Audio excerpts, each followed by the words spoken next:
By 10:30 on Thursday morning, Market Lane in St Mary Mead had settled into the kind of gentle activity that made strangers believe nothing serious had ever happened there.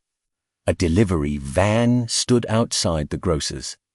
Two women discussed the price of pears beneath the striped awning, and from the churchyard came the faint metallic sound of someone repairing a gate that had needed repairing for nearly 3 years.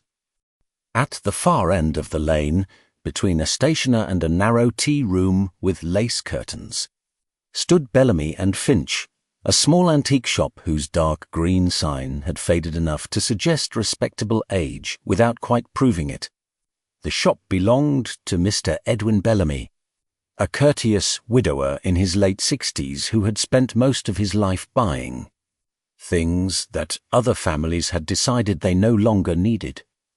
His windows were always arranged with great care, though never in the fashionable manner of London dealers. There were silver candlesticks beside chipped porcelain, framed silhouettes beside old clocks, and on that particular morning a small collection of objects from the estate of the late Mrs. Lavinia Harcourt, whose house outside the village had recently been sold. Nothing in the display looked especially valuable, and yet one object seemed oddly out of place. It was a small silver sewing case, no larger than a woman's palm, engraved with curling initials that had been partially rubbed away by years of handling. Beside it stood an ivory thimble, a tarnished vinaigrette to mourning brooch, and a narrow wooden box lined with faded blue velvet.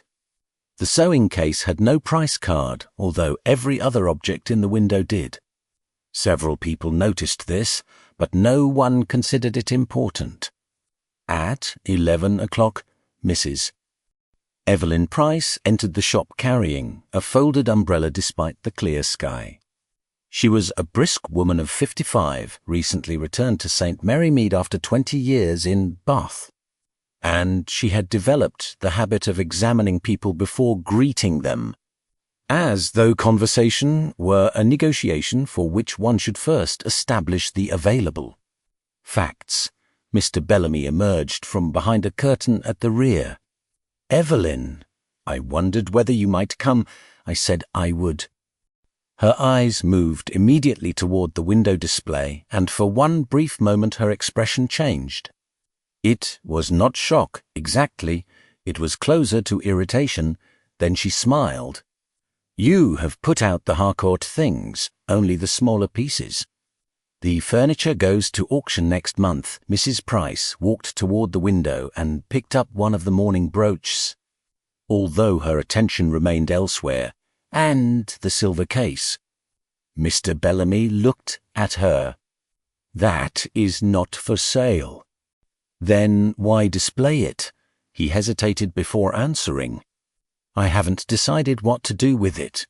The reply was ordinary enough, but Mrs. Price set down the brooch more carefully than necessary.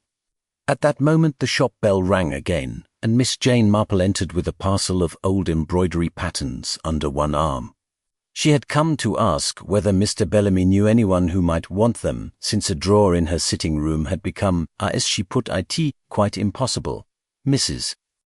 Price greeted her warmly, though without enthusiasm. Miss Marple returned the greeting and began discussing the patterns with Mr. Bellamy while Evelyn wandered through the shop. Nothing in Miss Marple's manner suggested unusual interest in the conversation she had interrupted, though she glanced once toward the window and then toward Mrs. Price. A few minutes later, the bell rang for the 3rd time. The newcomer was Mr. Julian Harcourt, nephew of the late Lavinia Harcourt, and, according to village opinion, a man who had inherited less money than he expected and more resentment than was good for him. He was handsome in the careful way of a man who had once been considered naturally handsome and had spent the following 20 years maintaining the impression. He stopped when he saw Mrs. Price. Evelyn, Julian, neither seemed surprised. That, later, would matter more than their words. Mr. Harcourt turned to Mr. Bellamy. "You received my message?" "I did, and Mr. Bellamy's expression became less welcoming. "I told you yesterday, Julian. The matter is settled. You told me what you wanted to be settled." Mrs. Price moved closer. "This is hardly the place." Julian gave her a brief look. It became the place when Edwin put private family property in his window. Mr. Bellamy's face reddened. "Nothing here belongs to you." Julian pointed directly at the silver sewing case. "That does." For several seconds no one spoke. Outside, someone laughed near the grocer's shop and a bicycle bell sounded at the corner. Inside Bellamy and Finch, the room seemed suddenly smaller. Miss Marple quietly folded one of the embroidery patterns. Mr. Bellamy removed the sewing case from the window. "It belonged to Lavinia, which is precisely my point." "No," said Bellamy. "That is precisely why it is not yours." Julian stared at him. "Mrs." Price stepped between them with the practiced firmness of someone who had done so before. "Enough. Anyone walking past can see you." Julian lowered his voice. "Edwin, I am giving you one final opportunity." Mr. Bellamy laughed, but without amusement. "To do what?" "To remember who entrusted you with it." There was another pause. Then Mr. Bellamy placed the case beneath the counter. "I remember perfectly." Julian's expression hardened. "Then you also remember what was inside, Mrs." Price turned sharply toward him. It was the quickest movement anyone in the room made. Mr. Bellamy noticed it. So did Miss Marple. Julian seemed to realize he had said too much because he immediately stepped back. "I have nothing more to say that would be a considerable improvement," Bellamy replied. Julian left without another word. The bell above the door gave a cheerful little ring that felt quite inappropriate. For a moment, Mrs. Price remained still. Then she reached for her umbrella.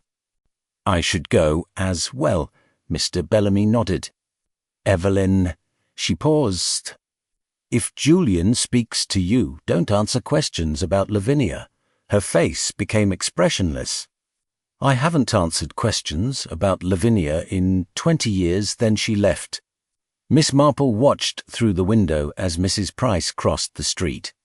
Julian Harcourt stood at the corner, apparently examining a notice in the window of the stationer.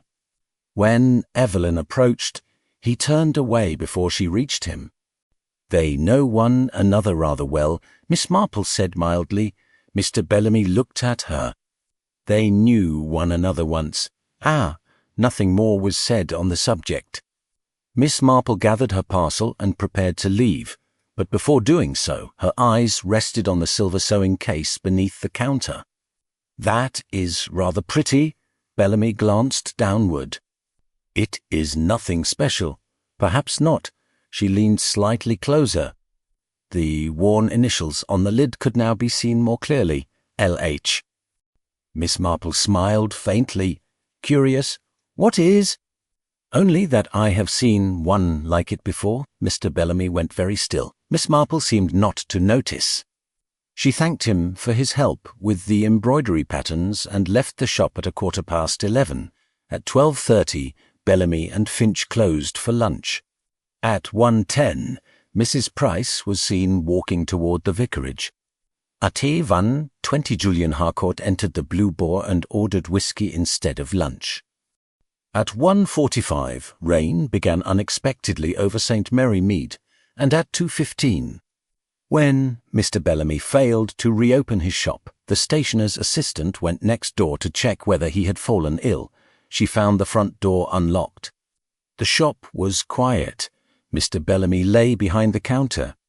One hand closed around the edge of the carpet as though he had tried to pull himself forward before, losing the strength to continue. The silver sewing case was gone. The small blue velvet box remained open beside him. And inside that box, where something had clearly rested for many years, there was nothing at all. Constable Reeves arrived at Bellamy and Finch before 2:30, followed 10 minutes later by Inspector Craddock, whose presence in St Mary Mead was greeted with considerably less alarm than it might have been elsewhere. The village had learned over the years that respectable curtains, polished silver, and carefully tended roses were no guarantee against unpleasantness. Although most residents still preferred to behave as if they were, Dr. Haydock was already kneeling beside Edwin Bellamy when Craddock entered the shop. Rain tapped steadily against the front window, turning Market Lane into a grey reflection of itself, while the little bell above the door continued to ring whenever someone came or went. Haydock rose and removed his spectacles. He has been dead perhaps an hour, possibly a little longer. I would rather not be precise until I have examined him properly. Craddock looked at Bellamy's body. "'Cause there is a wound behind the right ear. Something narrow and heavy enough to fracture the skull, but I don't see the weapon." Craddock glanced around the shop. Nothing appeared violently disturbed. A chair had been pushed away from the counter, and several papers lay on the floor. But the cabinets were closed. The till had not been forced, and a tray containing 6 gold rings remained untouched. That was the first difficulty. If Bellamy had been killed during a robbery, the robber had shown remarkably selective taste. The stationer's assistant, Miss Alice Kemp, waited in the doorway to the back room. She was 19, pale and deeply distressed by the fact that she had touched the dead man's shoulder before realizing that he was dead. "I only came because the shop hadn't opened," she explained for the 3rd time. "Mr. Bellamy always opens at 2, always, sometimes 2 minutes before. Was the door locked?" "No. Did you see anyone leaving?" "No, Inspector." "And you touched nothing except Mr. Bellamy?" Alice hesitated. Craddock noticed. "What did you touch?" "Cibox." "The blue one?" She nodded. "It was on the floor. I thought it had fallen, so I picked it up and put it on the counter." Craddock looked at the narrow wooden box lined with blue velvet. "Was it open when you found it?" "Yes." "Was anything inside?" "I don't think so." That answer interested him. "You don't think so?" "I didn't look properly."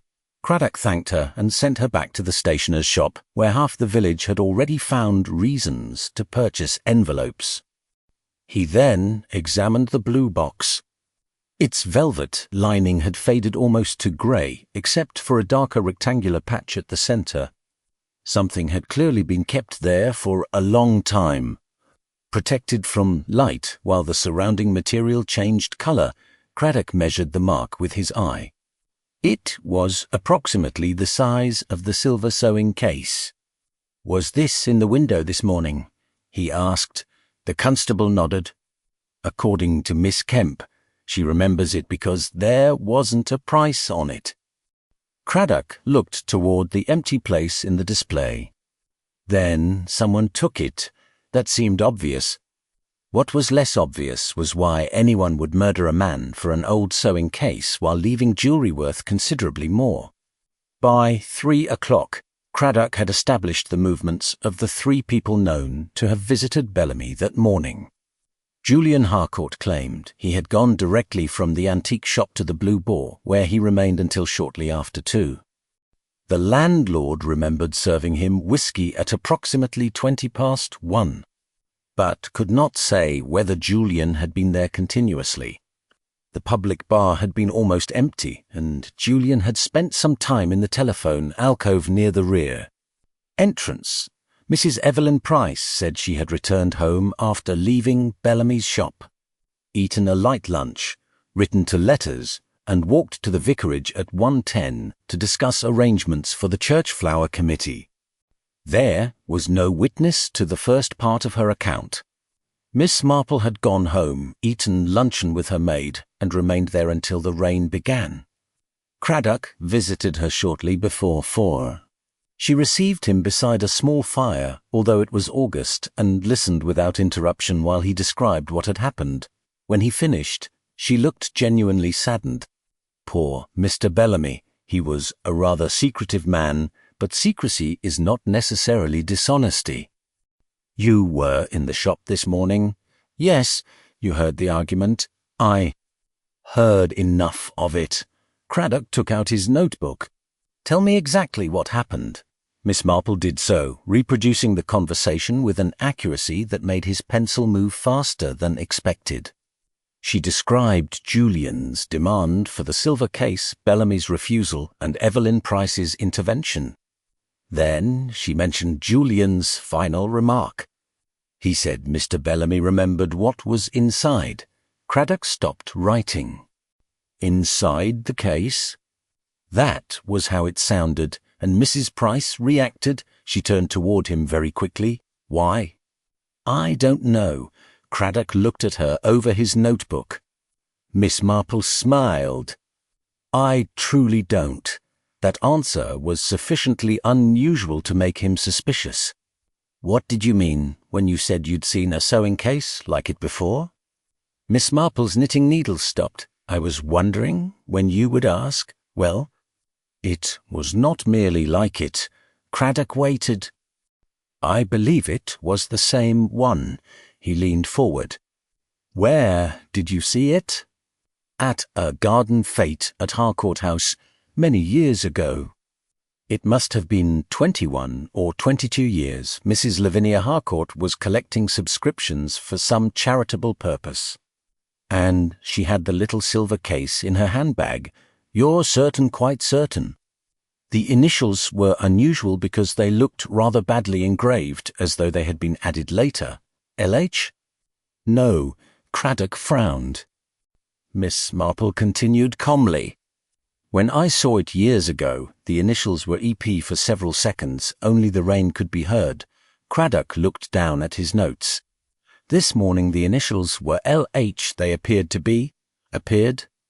The engraving had been altered, not professionally, I think. The surface was worn and the first letters had been worked over. Craddock closed his notebook. So the case belonged to Evelyn Price. That would be a tempting conclusion.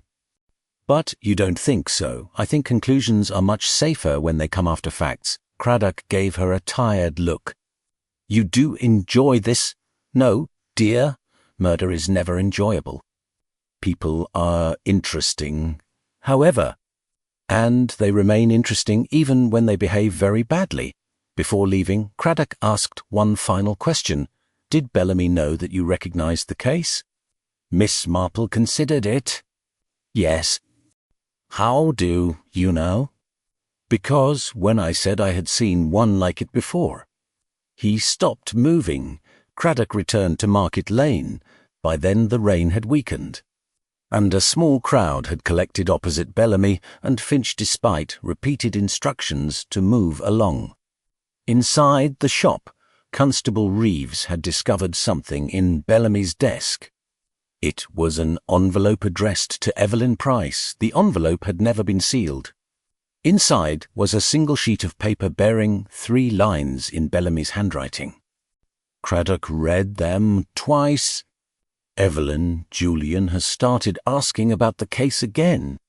He believes Lavinia kept the original inside it. If he discovers why she changed the initials, he will understand everything. Come before Friday. There was no signature.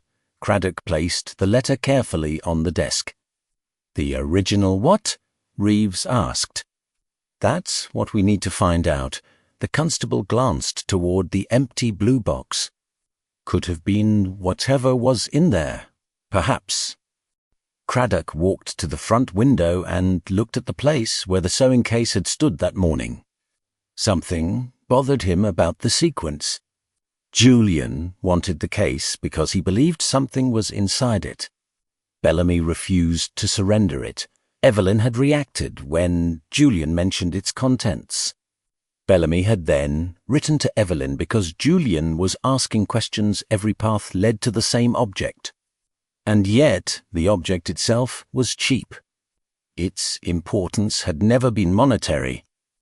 At 5 o'clock, Craddock questioned Evelyn Price again. This time he showed her Bellamy's unfinished letter. She read it without visible emotion until she reached the words, changed the initials, then she placed the page on the table. "Where did you find this?" "In Edwin's desk. I see. Did the silver case once belong to you?" "No." The answer came too quickly.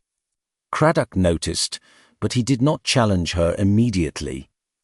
Miss Marple remembers seeing it more than 20 years ago with the initials EP for the first time. Evelyn's failed only slightly. Her fingers tightened around the handle of her umbrella. Then, she said, Miss Marple remembers a great many things. Is she wrong? Evelyn looked toward the window. No, Craddock waited. The case was mine, and how did Lavinia Harcourt get it? Evelyn did not answer. Mrs. Price? She stood. I have told you everything relevant to Edwin's death. No, you've told me everything you've decided is relevant. Evelyn looked directly at him. Sometimes those are the same thing. She left before he could stop her. And Craddock watched through the window as she walked down the lane beneath her umbrella. Only when she reached the corner did he notice something peculiar. It had stopped raining 10 minutes earlier. Evelyn still held the umbrella open. That, by itself, meant nothing. But that morning, under a perfectly clear sky, she had entered Bellamy's shop carrying the same umbrella. And when she had seen the silver sewing case in the window, she had asked about it before she asked about anything else. The object had not become important because Edwin Bellamy was murdered. It had been important before anyone died. Everyone involved had known that. The only people who had failed to understand it were those watching from outside. If you enjoy mysteries in which the smallest ordinary detail can matter more than the loudest accusation, consider subscribing to the channel, because the clues in stories like this are never meant to be hidden from you, only noticed before the people inside the story understand what they have already seen. By Friday morning, St Mary Mead had done what villagers often do when confronted with a murder. It had converted uncertainty into information with remarkable speed and very little concern for accuracy. Edwin Bellamy had supposedly been blackmailing 3 families. Julian Harcourt had supposedly lost his entire inheritance at cards. And Evelyn Price had supposedly returned from Bath because she had known that Lavinia Harcourt was going to die. Inspector Craddock trusted none of these stories. But he understood that gossip occasionally preserved facts after respectable people had decided to forget them.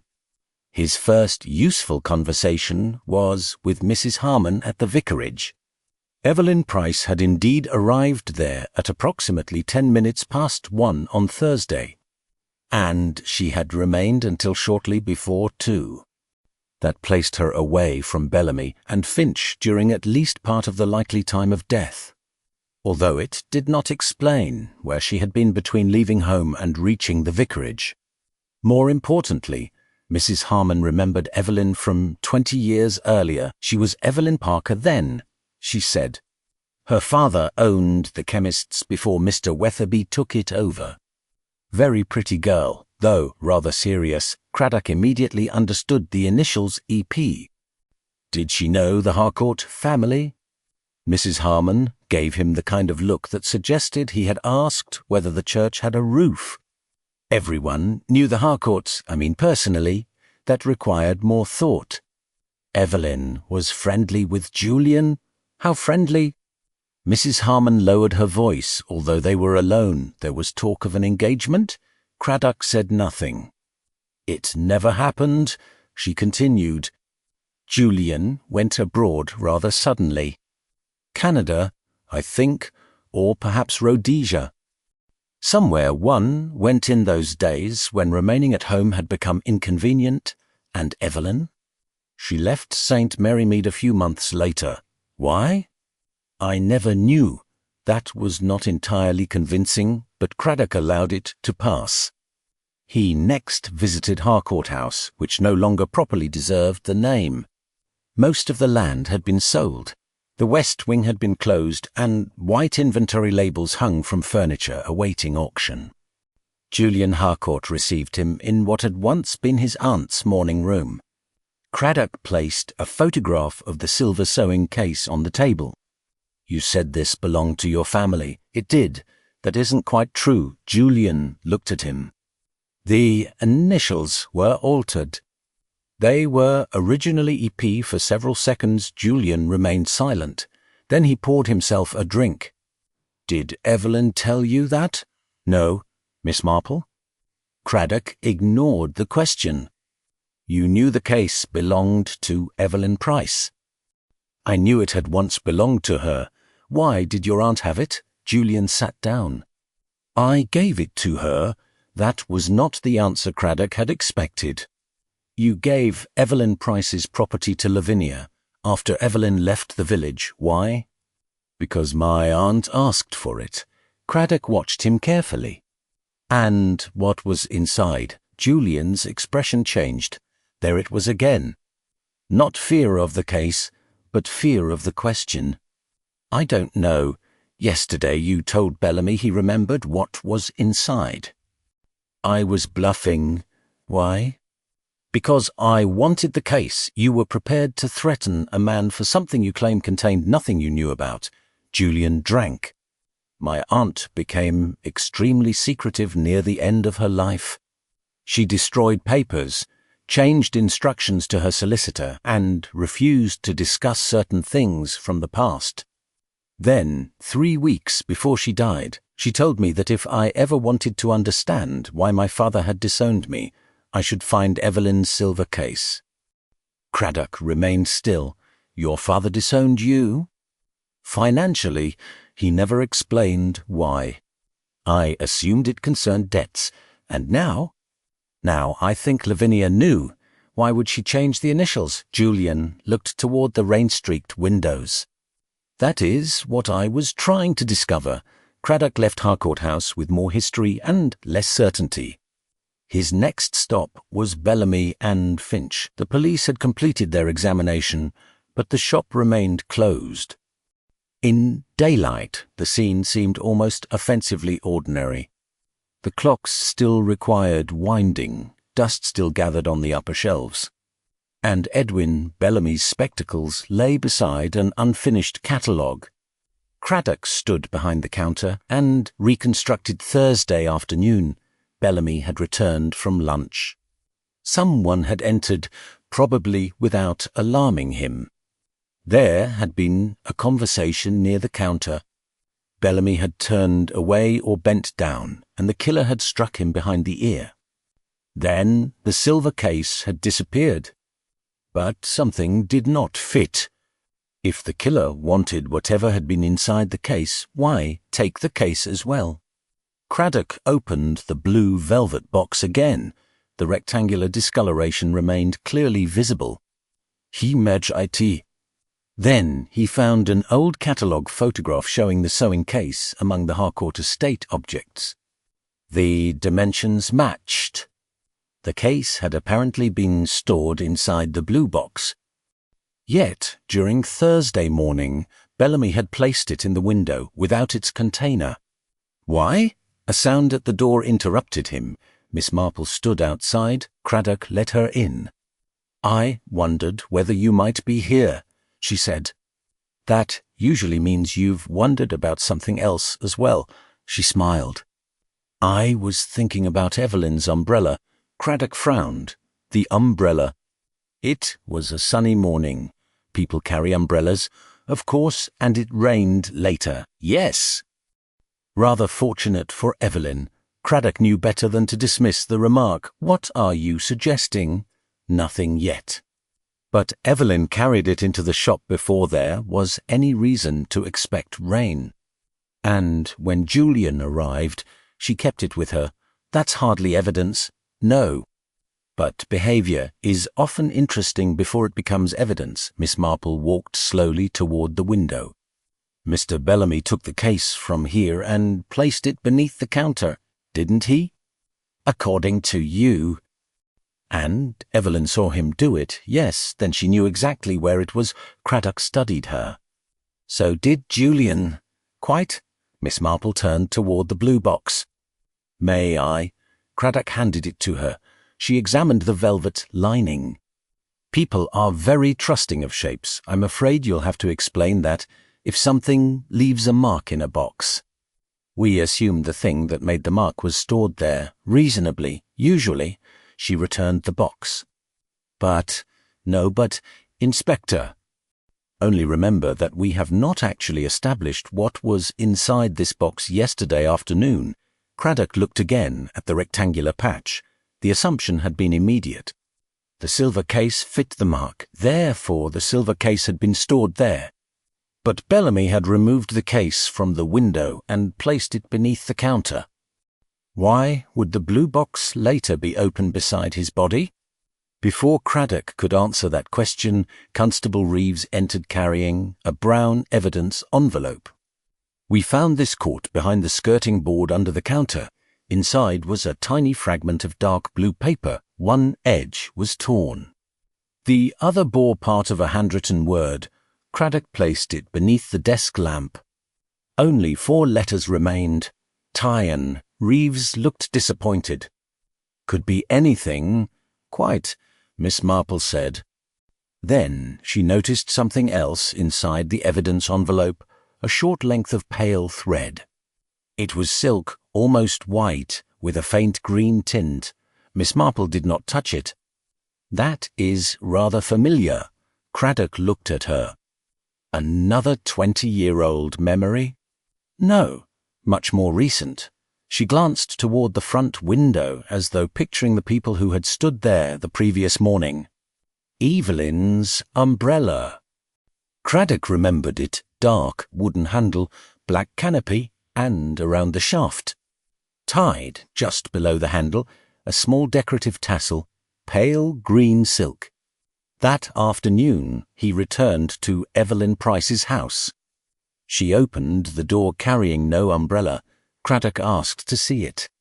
For the first time since Bellamy's death, Evelyn did not immediately respond. Then she walked to the hall stand. The umbrella was there. The tassel was still attached, but one side had been pulled loose, leaving several threads shorter than the others. Craddock examined it without touching it. You were in Bellamy's shop yesterday afternoon. Evelyn's face remained calm. No, this thread suggests otherwise. It suggests my umbrella was there, which you were carrying. In the morning, c'est was true. Craddock paused. Evelyn understood the weakness in his argument immediately. Inspector, dozens of threads could have caught beneath that counter while I was speaking to Edwin. Then why did you lie about the case belonging to you? Her eyes moved toward the umbrella. When she answered, her voice had changed. Because I knew what Julian would think if the police learned the truth, and what would he think? She looked back at Craddock. That the case contains proof that he has spent 20 years blaming the wrong person. Craddock waited. Evelyn sat down slowly. Then she said the sentence that changed the direction of the investigation. The silver case never belonged to Lavinia Harcourt, Inspector, and whatever Julian thinks Edwin kept inside it. He is looking for the wrong thing. Outside, a bicycle passed along the wet lane. And somewhere nearby, a church clock struck 4. The case had seemed to be the center of the mystery from the beginning. But for the first time, Craddock considered that its importance might not lie in what it contained. It might lie in what someone had done to it. Evelyn Price did not invite Inspector Craddock to sit down. But after several seconds she seemed to recognize that the conversation could no longer be kept in the hallway. She led him into a small sitting room overlooking the back garden, where rainwater still clung to the roses and a tea tray stood untouched beside the fireplace. For the first time since Edwin Bellamy's death, Evelyn looked less guarded than tired. The case was given to me when I was 18, she said. My father bought it in Winchester. It was not expensive, but I was very fond of it. And he had my initials engraved on the lid, EPS, and Julian knew it. Of course, Craddock waited. Evelyn looked toward the garden. 22 years ago, Julian and I intended to marry. His father, Charles Harcourt, objected because he thought my family unsuitable, although that was not the reason the engagement ended. What was? Money disappeared from the Harcourt estate. Craddock said nothing. Not a fortune, but enough to cause a scandal. Charles had given Julian access to an account used for estate expenses, and several withdrawals appeared under Julian's authorization. Julian denied making them. Was he believed? Not by his father, and by you? Evelyn hesitated. That hesitation said more than the answer that followed. I wanted to believe him. Craddock leaned slightly forward. Wanted to? There was evidence. What evidence? A written authorization. The room became very quiet. Evelyn continued. Julian's signature was on it. Lavinia showed it to me privately. She said Charles intended to call the police unless Julian left England, and agreed never to ask his father for money again. And he left, within a week. Why did you leave St Mary Mead? Evelyn's expression tightened. Because everyone knew enough to pity me, and not enough to leave me alone. Craddock could understand that. What does this have to do with the silver case? Before Julian left, he gave me a note. He said he had not taken the money and asked me to wait for him. I put the note in the case. Then Lavinia got hold of it? Yes. How? I gave her the case. Craddock frowned. Why? Because I was angry. There was no elaborate explanation, and Evelyn did not try to excuse herself. I had seen the authorization with Julian's signature, and I believed he had lied to me. Lavinia came to my father's house after he left and told me Julian would not return. She asked whether I had anything belonging to him.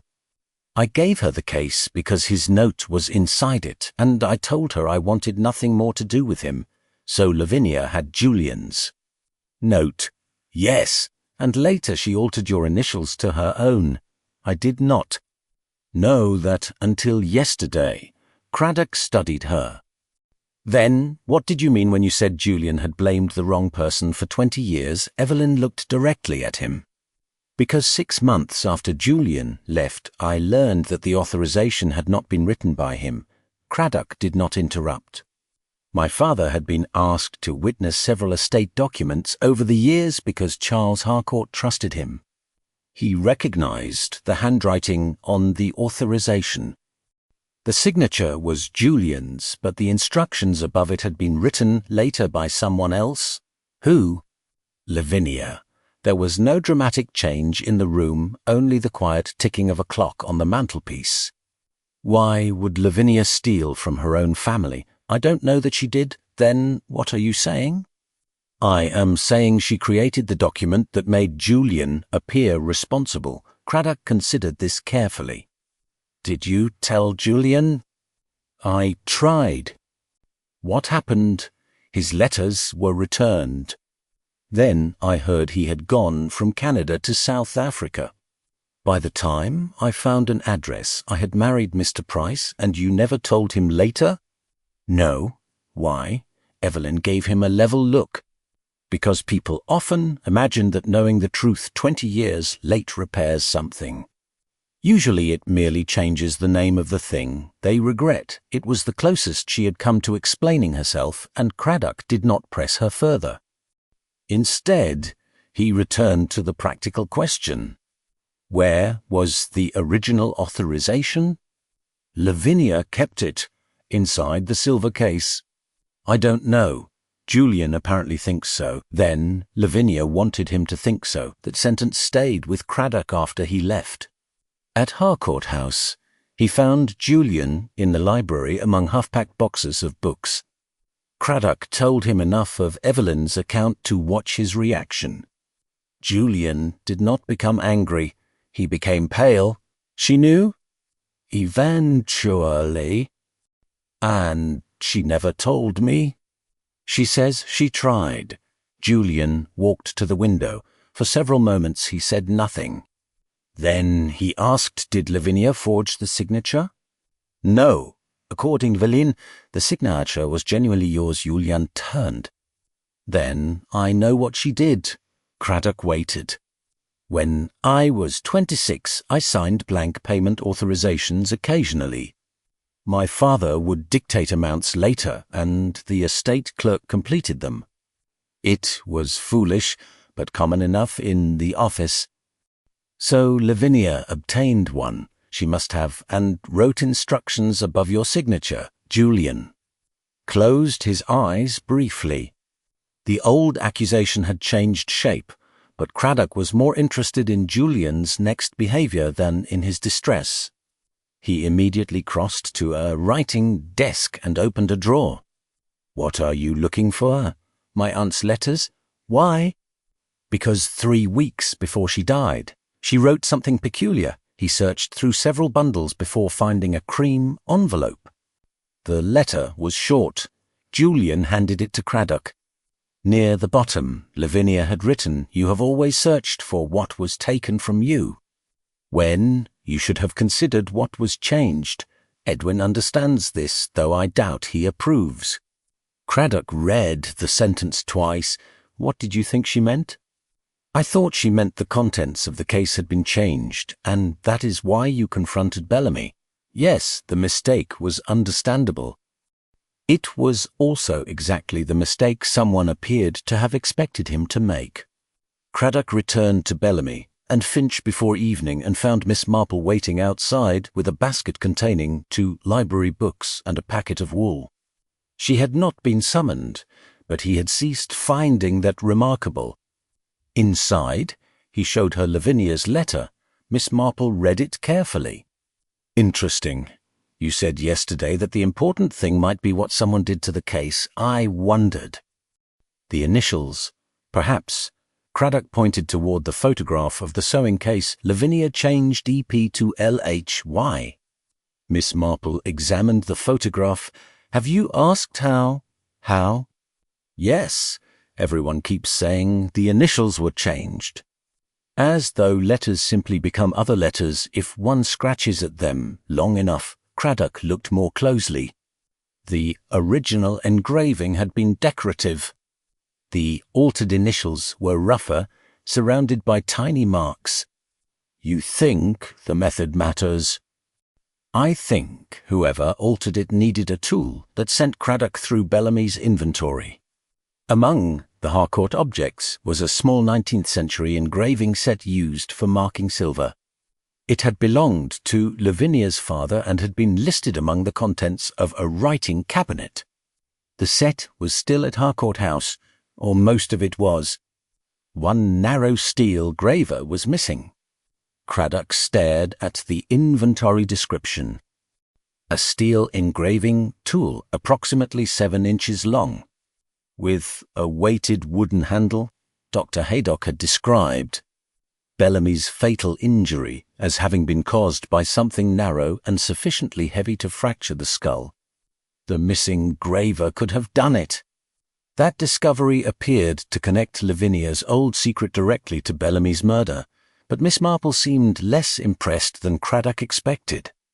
"The tool may matter," she said, "but not in quite the way you think. A possible murder weapon usually matters, certainly. But we should be careful not to confuse an object with the person carrying it." Craddock gave her an impatient look. "You have someone in mind. I have behaviour in mind. Whose?" Miss Marple adjusted the packet of wool in her basket. "Julian wanted the case very badly, and he made certain everyone knew it. Evelyn wanted people to believe the case did not matter, although she asked about it almost immediately. Edwin knew what had been changed and refused to give the case to Julian, and one of those behaviours is different from the others." Craddock considered the 3 people. Julian pursued the object openly. Bellamy protected it openly. Evelyn denied its importance. Even after admitting it had once belonged to her, Miss Marple continued. "When people are frightened of an object, Inspector, they often try to remove it." When they are frightened of what an object proves, they are much more likely to insist that everyone else is looking at it incorrectly. Craddock thought of Evelyn's words. The silver case never belonged to Lavinia Harcourt. Whatever Julian thinks Edwin kept inside it, he is looking for the wrong thing. She had been right to write, perhaps. But another fact remained. The pale green thread found beneath Bellamy's counter could have come from Evelyn's umbrella during her morning visit. When there were several witnesses present, it did not place her at the murder scene in the afternoon. Craddock needed something stronger. He found it shortly before 7, though at first he did not understand what he had found. Constable Reeves had completed a search of Bellamy's back room and produced a ledger recording recent purchases and valuations. On Wednesday afternoon, the day before the murder, Bellamy had written a single unusual entry beneath the Harcourt inventory, not a price, not a buyer's name, only a reminder. Ask E why she brought the wrong umbrella. Craddock read it again. Evelyn had carried the black umbrella into Bellamy's shop on Thursday morning, but Bellamy's note had been written on Wednesday, which meant she had visited him before the witnessed argument, and she had brought an umbrella then as well. Craddock turned to Miss Marple. What does that mean? Miss Marple looked toward the empty space in the display window. It means, I think, that we have been paying attention to the umbrella because of a thread. She paused, her expression thoughtful rather than triumphant. But Mr. Bellamy was paying attention to the umbrella before anyone was dead. Outside, evening light returned to Market Lane after the rain, illuminating the antique shop window and the small empty place where the silver case had stood. The case had carried altered initials. The umbrella had somehow been wrong. A steel engraving tool was missing. And Edwin Bellamy had noticed all three before his death. The truth was no longer hidden. The difficulty was understanding what these ordinary things had been saying from the beginning. Inspector Craddock returned to Evelyn Price's house shortly after 9 the following morning. And this time he asked her about Wednesday before mentioning anything that had happened on Thursday. The distinction mattered. Evelyn stood beside the hall table with one hand resting on a stack of unopened letters. And, although her expression remained controlled, Craddock saw the moment she understood that he knew about the earlier visit. You went to Bellamy and Finch on Wednesday afternoon? Yes. You neglected to mention that you asked me about Thursday. It was technically true. And Craddock had begun to understand that Evelyn Price preferred truths that could be used as barriers. Why did you go? Edwin telephoned me about the silver case. Yes. What did he tell you? Evelyn looked toward the hall stand. The black umbrella was there. He told me he had discovered something while cleaning it. The altered initials? No, something beneath them. Craddock waited. Evelyn continued reluctantly. Edwin said Lavinia had not merely engraved new initials over mine. She had used the engraving itself to conceal a mark. What mark? He would not tell me on the telephone, so you went to the shop. Yes, and took an umbrella. It was raining. According to Bellamy's ledger, you took the wrong umbrella. For the first time, Evelyn seemed genuinely confused. The wrong umbrella. Craddock showed her a copy of the entry. Ski. Why she brought the wrong umbrella. She read it twice. I don't know what that means. Was the black umbrella yours? Of course, on Wednesday, she looked toward it again. Then something changed in her expression. Not fear, recognition. Oh, Craddock waited. Evelyn walked to the hall stand and lifted the umbrella by its curved wooden handle. This one belonged to Lavinia. Craddock stared at her. You told me it was yours. It is mine now. I bought several small things from the Harcourt sale before Edwin catalogued the remainder. This was among them. When? Last week. Why? Because my own umbrella had broken, and this was perfectly usable. Craddock took the umbrella carefully. The pale green tassel hung beneath the handle. Was this in Lavinia's possession 20 years ago? I imagine so. Did Bellamy know that?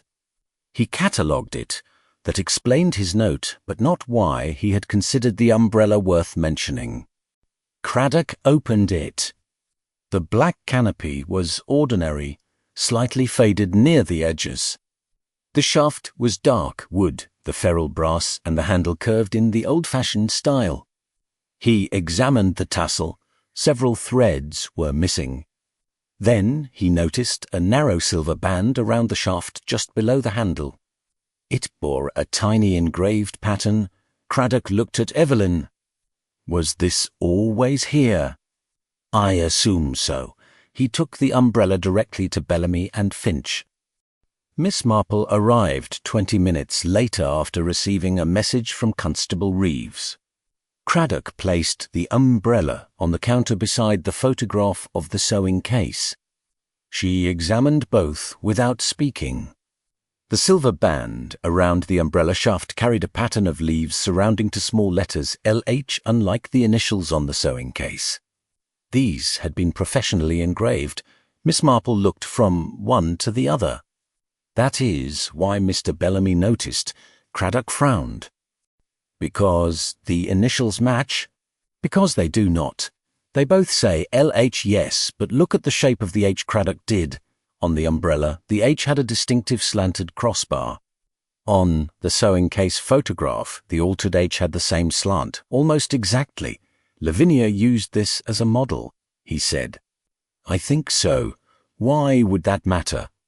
Because she was not trying merely to change Evelyn's initials. She was trying to make the alteration look like something she already owned. Craddock picked up the photograph. The marks around the altered letters suddenly made more sense. Lavinia had worked over the original engraving carefully, copying the form of her own initials from the umbrella's silver band. But one question remained. Why? Constable Reeves entered carrying a small cardboard folder. Inspector, we got the report on that paper fragment. The dark blue scrap found beneath Bellamy's counter had been examined against papers recovered from Harcourt House. Its colour and thickness matched an old estate stationery used by Charles Harcourt for financial documents. More importantly, the handwritten fragment ending in tie-in matched Lavinia Harcourt's handwriting. Craddock looked at Miss Marple. The authorization, possibly, if Bellamy had the original document. Then the fragment could have been torn from it during the murder. Miss Marple considered this. Then where is the rest? The killer took it, along with the sewing case? Yes. That seems rather a lot of taking. Craddock sighed. You don't like it. I think it assumes the killer arrived knowing exactly what Edwin had. Discovered. Evelyn knew. Some of it, Julian knew there was something connected to the case. Some of it, Craddock paced behind the counter. One of them came here, killed Bellamy, took the case and the authorization and left. Miss Marple looked at the floor. Then, why was the blue box open? Craddock stopped. The question had been there since the beginning. He returned to the original photographs of the crime scene. Bellamy's body lay behind the counter. The blue velvet box had been found on the floor by Alice Kemp and placed on the counter. The silver case was missing. He enlarged one photograph. Near Bellamy's left hand lay several tiny flakes of black material. At the time, they had been dismissed as dirt from the old carpet. Craddock sent them for examination. The answer came shortly after noon. They were particles of old black sealing wax. That changed everything. The silver sewing case contained no wax. The umbrella contained no wax. But the Harcourt estate documents had often been sealed with it. Craddock returned to the blue box and examined its interior again. This time he removed the velvet lining. Beneath it was a shallow fall space, empty. Miss Marple watched from the other side of the counter. So that was what the box contained, Craddock said. Not the sewing case? No. Bellamy had displayed the case in the window because the case itself was evidence of altered initials. The blue box had held something else beneath its lining, a document. Probably the original authorization. The truth had been divided between two objects standing almost beside one another from the beginning.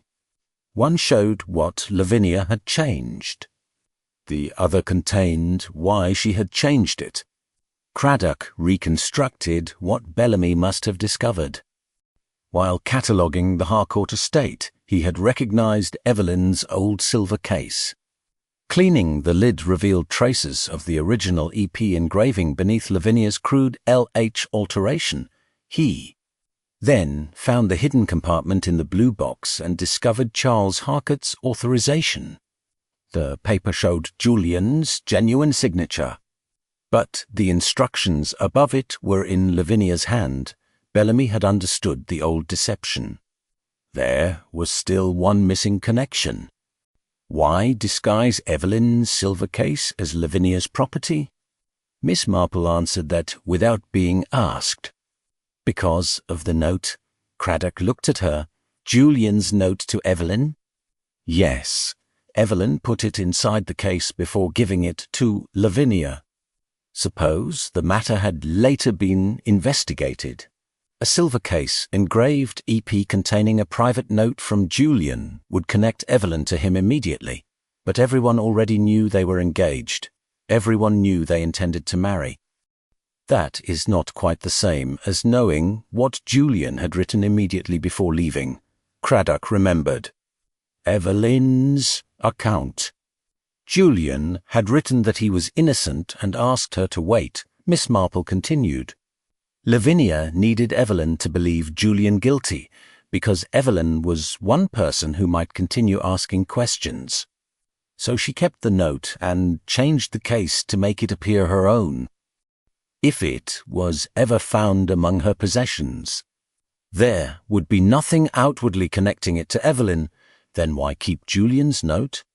People who manipulate others often keep proof of having done so, sometimes from caution, sometimes because destroying it feels too final. Craddock looked at the empty box. And the authorization?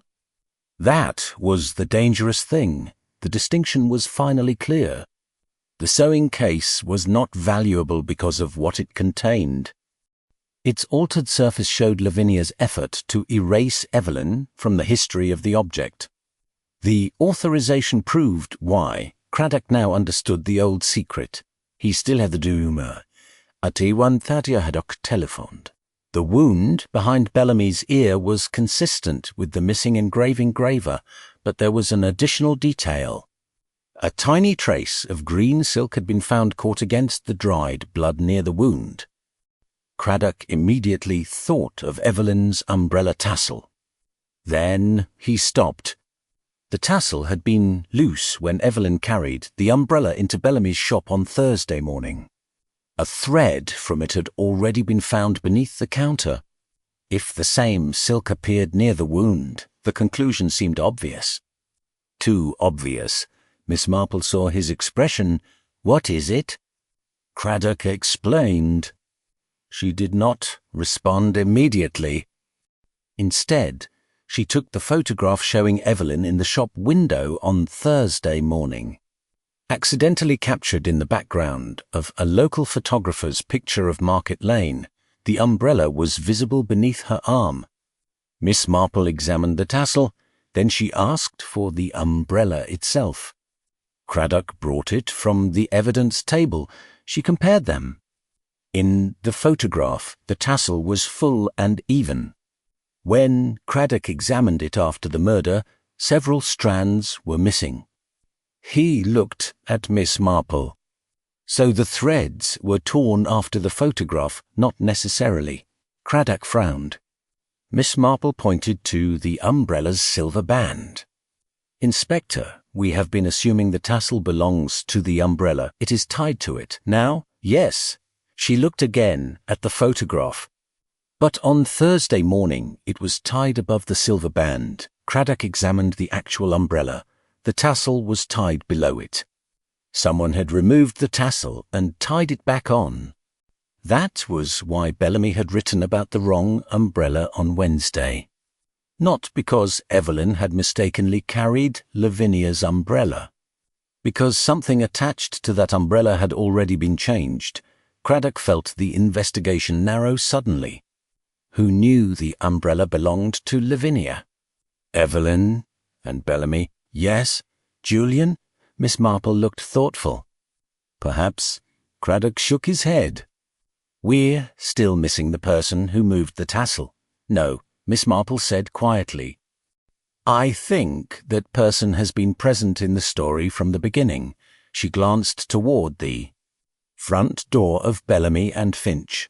The difficulty is that we noticed what people said about the silver case. When we should also have noticed who behaved as though another ordinary object in the room belonged exactly where it was, by late afternoon. Craddock had asked one final question at the stationer's shop next door. Alice Kemp answered it immediately. Yes, someone had come into Bellamy and Finch shortly before 2 on Thursday.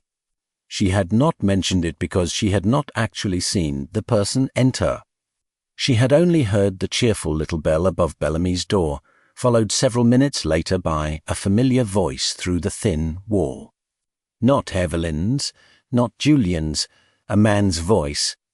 And Alice remembered the words because at the time they had sounded completely ordinary.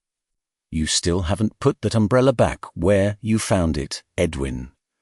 Craddock did not need to ask whether she recognized the speaker. She had heard him talking to Bellamy nearly every week for years. The mystery was no longer about discovering who had been near the shop. It was about understanding why someone who had barely appeared important had known exactly where Lavinia Harcourt's umbrella belonged. By 5 o'clock on Friday afternoon, Inspector Craddock had asked everyone directly connected with Edwin Bellamy to return to the antique shop. There was no theatrical reason for gathering them there, although St Mary Mead would later insist that there had been. Craddock simply wanted the final account given in the room where nearly every important fact had first appeared. Julian Harcourt stood beside the window, restless and visibly impatient. Evelyn Price remained near the door, with her hands folded over her handbag. Constable Reeves waited behind the counter, while Alice Kemp had been asked to sit in the chair nearest the stationer's wall. Miss Marple occupied a smaller chair in the corner. She looked, Craddock thought, like the least official person in the room and possibly the only one who had understood its occupants correctly from the beginning. There was one other man present. Mr. Arthur Finch stood beside the cabinet of porcelain. His name had remained on the faded sign outside for nearly 30 years, although he had ceased to be Edwin Bellamy's active business partner 8 years earlier. Arthritis had made regular work difficult, but he still came into the shop several times each week, helped with valuations, and retained a key to the premises. Everyone in St Mary Mead knew him. That was precisely why no one had thought much about him. Craddock placed the photograph of the silver sewing case on the counter. We began with this, he said. Mr. Bellamy was murdered. This disappeared. And 3 people had obvious reasons to care about it. Mr. Harcourt demanded it. Mrs. Price concealed the fact that it had once belonged to her. Mr. Bellamy refused to surrender it. Arthur Finch gave a small nod, which made Julian the obvious suspect. Julian turned toward him. Craddock continued before either man could speak. I timet emer. Harcourt an obvious suspect because that was the interpretation placed in front of us. The trouble is that the case was never the whole secret. He put the blue velvet box beside the photograph. This contained the more dangerous object. Evelyn looked at the box. The authorization? We believe so. Craddock explained the false bottom and the black sealing wax found near Bellamy's body. He then described what the document had apparently proved, that Julian's genuine signature had been placed beneath instructions written by Lavinia Harcourt, allowing an innocent man to be blamed for withdrawals he had not authorized. Julian said nothing. His face had lost the anger it had carried through most of the investigation. Craddock turned to Evelyn. Lavinia also kept your silver case, Mrs. Price, and altered EP to LH. She was not simply claiming an object. She was removing the visible connection between you and something Julian had written before leaving England. The note. Evelyn said, yes. Julian looked at her. For a moment, the murder investigation seemed very far away. You really did try to write to me. Evelyn met his eyes. Severally looked down. There was no reconciliation in that exchange and no attempt to recover 20 lost years. There was only the uncomfortable recognition that each had lived with a version of events created by someone else. Miss Marple watched them, but she did not interrupt. Craddock turned toward Arthur Finch. Mr. Bellamy discovered the truth while cataloguing the Harcourt estate. But he was not the only person familiar with those objects. Finch's expression barely changed.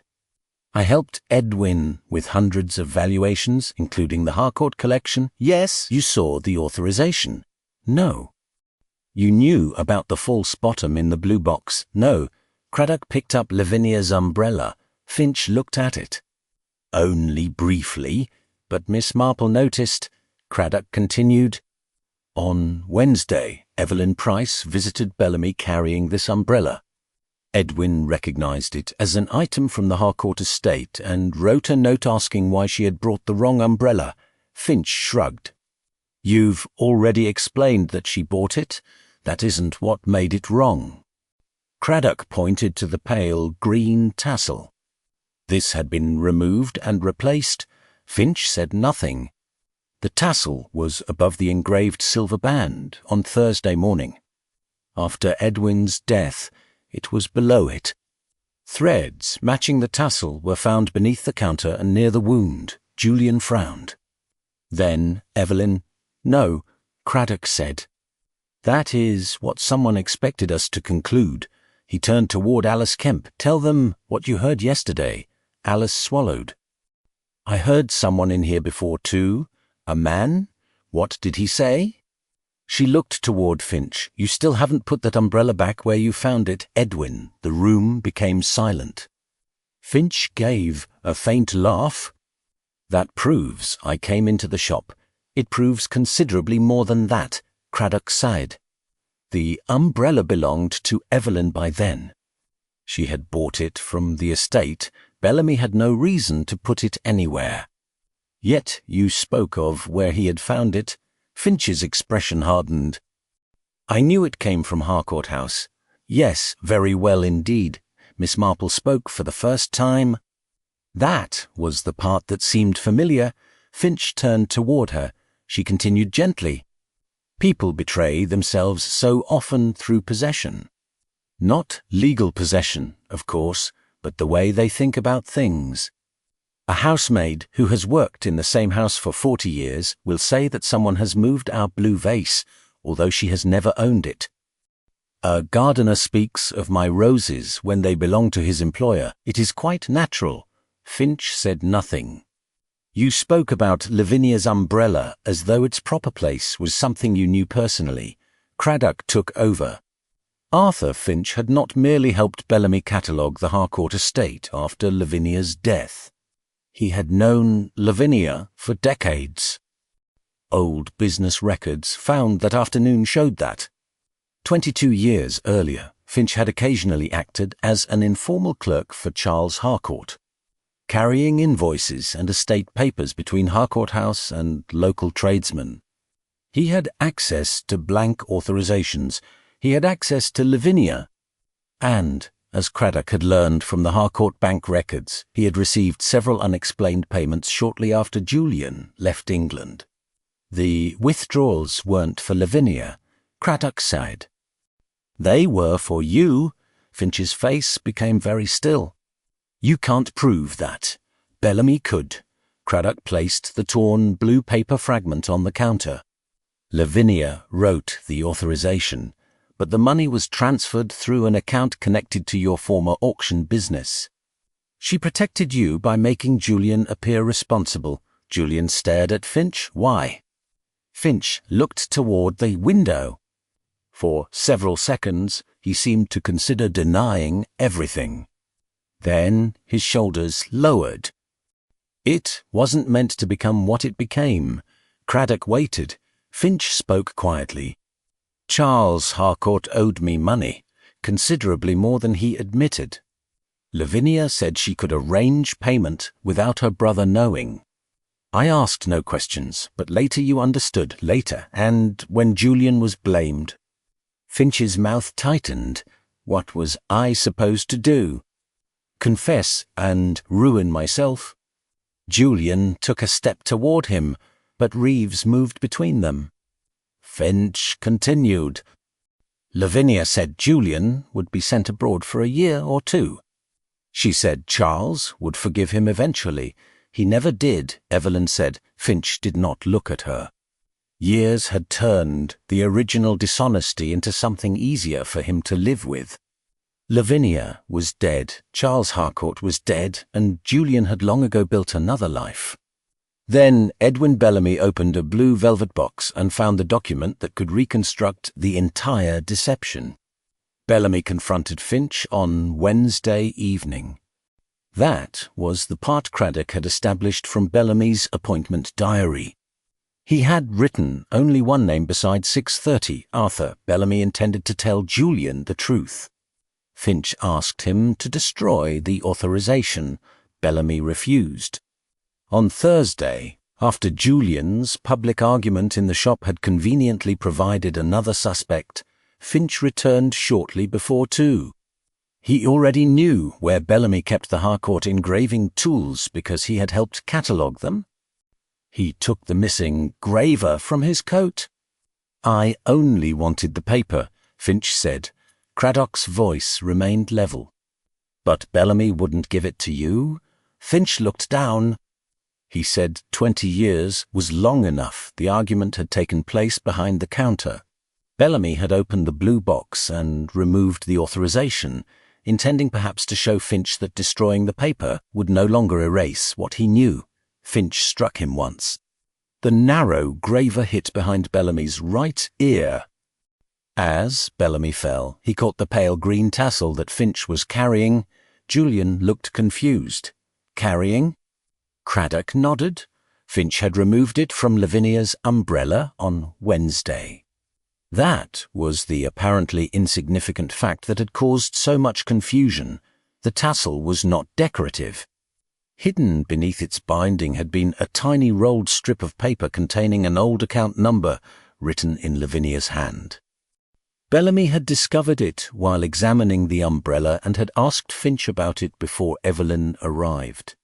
Finch removed the tassel afterward, intending to destroy the paper. But on Thursday morning, he saw Evelyn carrying the umbrella into the shop and realized Bellamy might notice that the tassel was missing. He returned it hurriedly, tying it in the wrong position. That was why threads appeared beneath the counter before the murder. During the fatal struggle, more threads caught near Bellamy's wound. Every physical clue had been present. But it was Finch's behavior that gave those clues meaning. After killing Bellamy, he took the authorization and the silver case, hoping the missing case would make the murder appear connected to Julian's threats or Evelyn's past. He left the blue box open because he had searched its false compartment. Then he walked out through the rear entrance. The cheerful bell Alice heard had been him entering. His familiar voice had been the clue no one initially understood. Finch looked toward Miss Marple. You knew? She shook her head. No. Inspector Craddock discovered what happened, but you suspected me. I noticed you. There was a difference. Miss Marple folded her hands. Julian behaved like a man desperate to find something. Evelyn behaved like a woman desperate not to discuss something. Edwin behaved like a man protecting something. Those behaviours all agreed with what they told us. She looked at Finch. Yours did not. He frowned. You were hardly mentioned. Exactly. Yet you knew where objects belonged, what Edwin had moved, and what should have been returned. People who are uninvolved usually need things explained to them. You never did. No one spoke after that. Constable Reeves escorted Finch outside, where a small group of villagers had somehow assembled despite having been given no information whatsoever. Julian remained by the window. Evelyn prepared to leave. Evelyn? She stopped. Julian seemed to search for a sentence capable of crossing 22 years and found none. Finally, he said, I did write that I would come back. I know. I meant it. She nodded. I know that too. It was not forgiveness, because forgiveness was not what either of them required from the other. It was simply the correction of a fact. Evelyn left. Later, when the police had finished and Market Lane was quiet again, Miss Marple walked home beneath a pale evening sky. The rain had passed, and the windows of Bellamy and Finch reflected the warm light from the opposite houses. The following week, someone removed the Harcourt objects from the display. For several days, however, the empty place where the silver sewing case had stood remained visible between a pair of candlesticks and a porcelain shepherdess. Most people passing the window saw only an empty space. Miss Marple, walking past on her way to the vicarage, stopped for a moment. From the beginning, everyone had looked at the same objects. They had seen the altered initials. They had seen Evelyn's umbrella. They had heard Julian demand the case. They had watched Bellamy hide it beneath the counter. They had even heard Arthur Finch speak about where an object properly belonged. Nothing essential had been concealed. The mistake had been simpler than that. Everyone had assumed the most important person would behave as though he had something to hide. Arthur Finch had understood something much safer. In a quiet village among familiar faces, the easiest way to escape attention was not to disappear. It was to belong. A quiet antique shop or deadly secret. Miss Marple recognized one item.